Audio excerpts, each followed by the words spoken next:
உங்கள் favourite TV ஷோக்களை இனி miss பண்ண தேவையில்லை. ZEE5 இல் முற்றிலும் இலவசமாக காணுங்கள், இங்கேயும் எப்பொழுதும். ஜெகன் சார் ஒரு நிமிஷம் சார், நான் அப்புறமா கூப்பிடுறேன். சொல்லு பேபி. எக்ஸ்எம்எல்ஏ ஈஸ்வரமூர்த்தி இருக்காருல்ல, ஆமா. அவருக்கு பதிலா சிட்டிங் எம்எல்ஏ முனுசாமி அவரோட சப்போர்ட் இருந்தா நாம இதை ஈஸியா முடிச்சிடலாம்ல. கரண்ட்ல எம்எல்ஏவா இருக்கிறதுனால எல்லா வகையிலயும் நமக்கு ஹெல்ப்ஃபுல்லா இருக்கும். Okay baby. நான் அவரோட கான்டாக்ட ரொம்ப கஷ்டப்பட்டு கண்டுபிடிச்சிருக்கேன். அதை மிஸ் பண்ண கூடாது ஜெகன். நல்ல விஷயம் தான். அவரை பத்தி எல்லா பேக்ரவுண்டும் விசாரிச்சிட்டியா? எல்லாமே நான் செக் பண்ணிட்டேன். ரொம்ப நல்ல மனுஷன். அவருக்கு ஒரு பொண்ணு கூட இருக்காங்க. இது வரைக்கும் எந்த கான்ட்ரோவர்சிலையும் சிக்காதவரு. பக்கா கிளாஸ் ஆன ஆளு. பிசினஸ கையில எடுத்ததுல இருந்து வேற லெவல்ல ஃபீல்ட் ஒர்க் பண்ணிருக்கீங்க பேபி. பரவாயில்லையே, ஷார்ட் டைம்ல இவ்வளவு விஷயத்தை கேதர் பண்ணிருக்க. சூப்பர். நான் என்னெல்லாம் செய்யணும்னு நினைச்சனோ அது எல்லாத்தையும் நீயே செஞ்சு முடிச்சிட்ட. நீ இருக்கிற வரைக்கும் நமக்கு தோல்வியே இல்ல. சரி, அதெல்லாம் இருக்கட்டும். உடனே நம்ம அவரை மீட் பண்ண போறோம். அதுக்கு தேவையான பிபிடி மத்த விஷயத்தெல்லாம் நீ ரெடி பண்ணிக்கோ. நான் ரெடி பண்ணிக்கிறேன். சரி. அவ இந்த வீட்டோட மூத்த பொண்ணு. இன்னும் கல்யாணம் ஆகாம தனியா இருக்கா. அது எப்படிங்க சரியா இருக்கும்? அவ தனியா இருக்கிறன்னு நம்ம தான் நினைச்சிட்டு இருக்கோம். அவ அப்படி நினைக்கலையே. அந்த குழந்தை தான் தான் வாழ்க்கைன்னு முடிவெடுத்துட்டா நம்ம என்ன பண்றது? ஃபோர்ஸ் பண்ண முடியுமா? இங்க பாரு, இப்ப நான் என்ன சொல்லணும்னு நீ எதிர்பார்க்கறேன்னு எனக்கு புரியுது.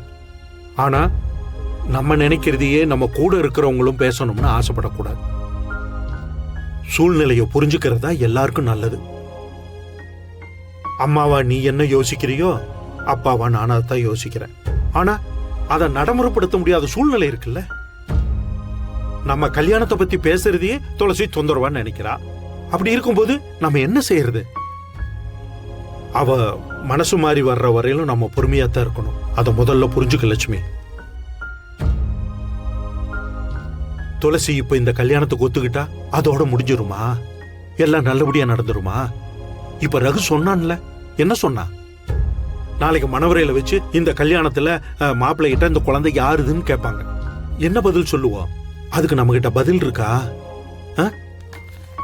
துளசி ஒத்துக்கிறதுல மட்டும் இல்ல லட்சுமி, அதுக்கப்புறமும் நிறைய பிரச்சனை இருக்கு. அதுக்காக நம்ம பயந்துட்டு அவ அப்படியே இருக்கணும்னு சொல்லல. காலம் மாறும். வாழ்க்கையில சந்தோஷமோ துக்கமோ ஒரே மாதிரி இருந்துராது. மாறும் லட்சுமி. அது மாறுறவர்கள் நாம் காத்திருந்து ஆகணும். அது மட்டும்தான் நம்ம கையில் இருக்கு. ரேவதி, யாரோ வந்திருக்காங்கம்மா. ஓ, முருகனா? வாப்பா வாப்பா. நீ இன்னும் கிளம்பலையா? முருகா, நாளைக்கு நான் கடைக்கு வர லேட் ஆகும். நாளைக்கு கல்யாணம்.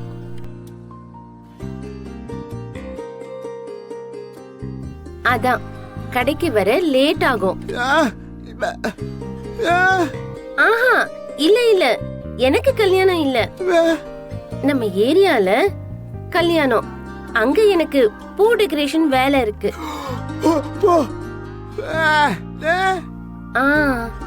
ஏன்பா முருகா, உனக்கு எப்ப கல்யாணம்?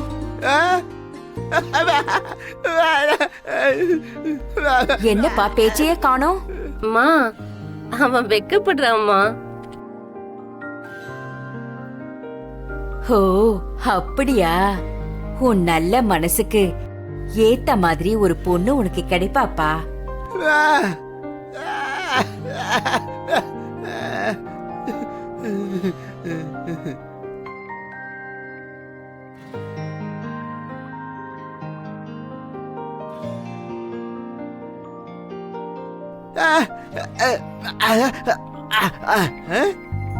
நீ கடைய பாத்துக்கிறியா? வேண்டாம்.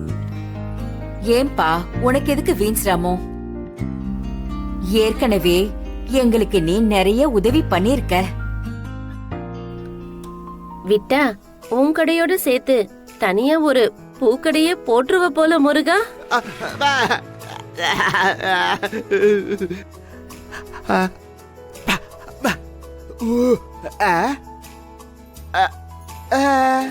நீ லவ் மேரேஜா அரேஞ்ச் மேரேஜான்னு கேக்குறியா? முருகா, நீ எதுக்குப்பா இதெல்லாம் கேக்குற? ஓ ஆனா லவ் மேரேஜ் தான். ஆனா பெத்தவங்க சம்மதத்தோட கல்யாணம் நடக்கணும். என்ன சூப்பர்! லவ் மேரேஜ் சூப்பரா? ஏன் அரேஞ்ச் மேரேஜ் சூப்பர் இல்லையா? ஏன் அப்படி சொல்ற? லவ் மேரேஜ் பண்ணா ஒருத்தர் ஒருத்தர் புரிஞ்சுக்கலாமா? ஓ, வாழ்க்கை நல்லா இருக்குமா? உங்க அப்பா அம்மா லவ் மேரேஜா?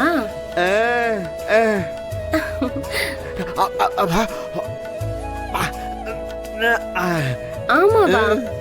நல்லா இருக்காங்களா? அடேங்கப்பா, விட்டா முருகனும் யாரையாவது லவ் பண்ணி கல்யாணம் பண்ணிக்குவான் போலயே.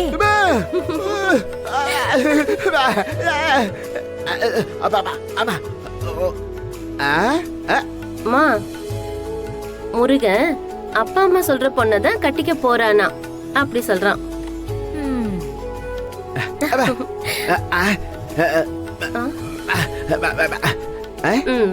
எதுவும் வேண்டாம், நான் பாத்துக்கிறேன். உன் கடைய நீ பாத்துக்கோ, என் கடைய நான் பாத்துக்கிறேன். சின்ன வயசுல இருந்தே உறவுன்னு சொல்லிக்க யாரும் இல்லாம ஆசிரமத்துல வளர்ந்தவன் தான் நான். வாழ்க்கையில ஜெயிக்கணும்னா படிப்பு ஒண்ணுதான் வழின்னு படிப்பை கெட்டியா பிடிச்சுக்கிட்டேன். அந்த படிப்பு தான் என்னை இன்னைக்கு இந்த பொசிஷன்ல கொண்டு வந்து வச்சிருக்கு. என் வாழ்க்கையில எல்லாமே இருந்துச்சு. பேரு, புகழ், பணம், எதுக்குமே குறை இல்லை. ஆனா எனக்கு இருந்த ஒரே ஒரு குறைன்னா அது உறவு தான். ஆக்சுவலா எனக்கு உறவுன்னு சொல்லிக்க யாருமே இல்லை. அந்த குறைய எனக்கு வரப்போற ஒய்ஃப் தான் போக்கணும்னு நினைச்சேன். அவங்க எனக்கு எல்லாமாவும் இருக்கணும்னு ஆசைப்பட்டேன். அப்படியான ஒருத்தர் யாருன்னு என் மனசு தேடிக்கிட்டே இருந்துச்சு.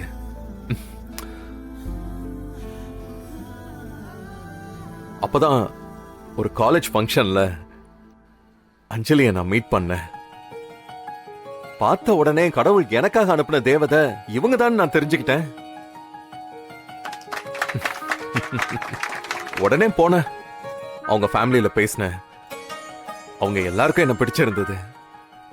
அதனால எனக்கு கல்யாணம் பண்ணி கொடுத்துட்டாங்க. சோ என்னோட ஜட்ஜ்மெண்ட் 1% கூட தப்பாகல. என் வாழ்க்கையில நான் இழந்த அத்தனை உறவுகளையும் ஒன்னா சேர்த்து ஒரே ஆளா அஞ்சலி எனக்கு கிடைச்சிருக்காங்க.